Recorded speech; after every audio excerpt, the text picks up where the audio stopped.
أعوذ بالله من الشيطان الرجيم.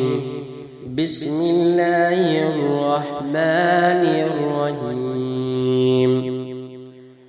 إذا زلزلت الأرض زلزالها وأخرجت الأرض أثقالها وقال الإنسان ما لها يومئذ تحدث أخبارها بأن ربك أوحى لها يومئذ يصدر الناس أشتاتا ليروا أعمالهم فمن يعمل مثقال ذرة خيرا يره ومن يعمل مثقال ذرة شرا يره.